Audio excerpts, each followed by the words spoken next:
அன்பிற்கினியவர்களே, வாழ்வளிக்கும் சந்திப்பு.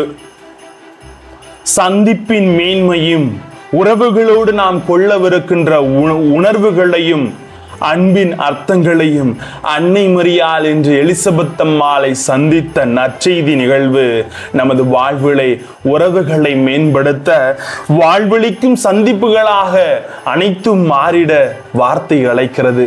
வாங்க வார்த்தையோடு பயணம் செய்து அறிந்து கொள்ளுவோம். Praise the Lord. இயேசுவுக்கே புகழ், இயேசுவுக்கே நன்றி.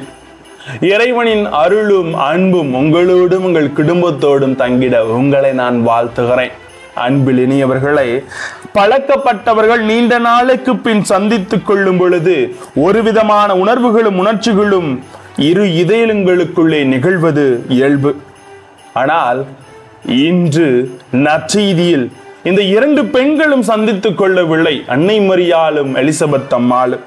மாறாக இது இரண்டு பெண்களின் சந்திப்பை விட வேறு இரு உன்னதமான உள்ளங்கள் உணர்வுகளை பரிமாறிக்கொண்டதன் இந்த நிகழ்வை நாம் கவனிக்க வேண்டும். அன்பார்ந்தவர்களே, சந்திப்பு பல மாற்றங்களை நமது வாழ்விலை கொடுக்கிறது என்பதை ஆணித்தரமாக இன்று வார்த்தையிலே உணர்த்தப்படுகிறது.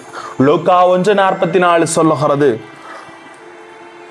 உன் வாழ்த்துரை என் காதில் விழுந்ததும் என் வயிற்றுள்ளே குழந்தை பேருவகையால் துள்ளியது என்று. இறைவன் தனது மீட்பு திட்டத்திற்காக முதல் சந்திப்பை அன்னை மரியாவுடன் நிகழ்த்துகிறார். அதனைத் தொடர்ந்து மரியாவின் கணவர் யோசேப்பும் பின்பு சக்கேயு என அவரின் சந்திப்பு தொடர்கிறது. அதாவது சக்கரியாவிடத்திலே அவரை சந்திப்பை தொடர்கிறார். மேலும் இயேசு தனது பணிவாழ்வில் தொடங்கிய பொழுது முதலாக திருமுழுக்கு யோவானை சந்தித்தார்.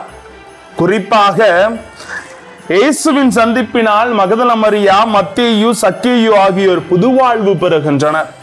ஆக இந்த இறைமனித சந்திப்புகள் எல்லாமே சந்திப்பு, பகிர்வு, மகிழ்வு ஆகிய மூன்று முக்கிய நிகழ்வுகளை உள்ளடக்கி உள்ளது. ஆம், எத்தனையோ போராட்டங்களுக்கு மத்தியில் பல தடைகளை தாண்டி அன்னை மரியாள் எலிசபெத் அம்மாளை சந்திக்க சென்ற அந்த சந்திப்பு நிகழ்வுகளை பகிர்வு, அன்பின் பகிர்வு, ஆறுதலின் பகிர்வு, உடனிருப்பின் பகிர்வு, எண்ணங்களின் பகிர்வு அங்கு நடைபெறுகிறது.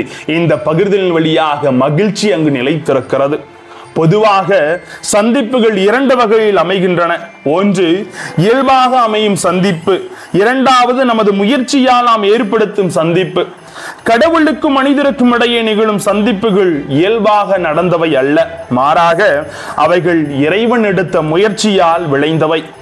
இங்கு எலிசபெத்தை சந்திக்க மரியா முயற்சி செய்கின்றார்கள். ஏனென்றால் தனது முயற்சியால் தனது உறவினரை சந்தித்து ஆறுதல் சொல்லவும், அவர்களுக்கு உடனிருந்து தேவைகளை புரிந்து அவர்களுக்கு உதவிட அன்னை மரியாள் விளைகின்றார்கள்.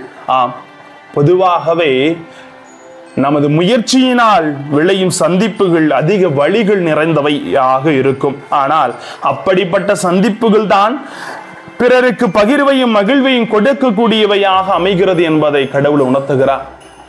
எப்பேற்பட்ட தடைகள், தன் சொந்தங்களுக்காக அன்னை மரியாள் பல தடைகளை தாண்டி இங்கு சென்று நான் கூட இருக்கிறேன், முதிர்ந்த வயதில் குழந்தையை பெற்றெடுக்க போகிறீர்கள், உங்களுக்கு எனது உதவி தேவை, எனது உடனிருப்பு தேவை, என்னுடைய முழுமையான ஆறுதலும் அமைதியும் அன்பும் உங்களுக்கு தேவை என்பதை உணர்த்தவே நான் வந்திருக்கிறேன் என்பதை அன்னை மரியாள் தெளிவுபடுத்துகிறார்கள். சில நேரங்களில் நாம் உடலளவில் காட்டும் உடனிருப்புத்தான் பிறருக்கான உண்மையான பரிசாக அமையும். பிசிக்கல் பிரசன்ஸ் சொல்லுவாங்க. சில நேரத்தில் சொல்லுவாங்க, எனக்கு ஒரு ஃபங்க்ஷன் வாங்க, ஓகே நான் வரேன், வர முடியல, இருந்தாலும் நான் உங்களுக்காக இந்த இடத்துல இருந்து வேண்டிக்கிறேன் அப்படின்னு சொல்றாங்க. அதெல்லாம் நடைமுறைக்கு இப்ப நல்லா இல்லைங்க. நாம போய் அவங்களோட உடனிருந்து நம்மால் முடிந்த உதவிகளையும் அவர்களோடு இருப்பதே பெரிய ஒரு ஆறுதல் என்பதை நாம் புரிந்து கொள்ள வேண்டும்.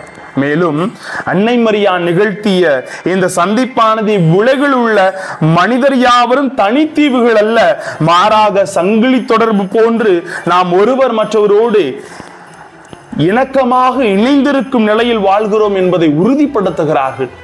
ஆனா இன்னைக்கு பாருங்களேன், நான் பணம் சம்பாரிச்சு என் அப்பா அம்மாக்கு அனுப்பிச்சுட்டு அவங்க பார்த்துக்கிட்டு அவங்களுக்கு ஒரு வேலைக்காரங்க போட்டுட்டுன்னு நீங்க நினைச்சுக்கிறீங்க எத்தனையோ பேர். ஆனா நீங்க கொடுக்கிற பணத்திலையும் வசதியிலையும் உங்க பெற்றோர்கள் இல்லை. என் பையன் என்கிட்ட 2 நிமிஷம் அமர்ந்து பேச மாட்டானா, என்னை சந்திக்க மாட்டானா, என்னோடு இருக்க மாட்டானா என்ற அந்த ஏக்கம் எத்தனையோ பெற்றோர்களுக்கு இன்று இருக்கிறது.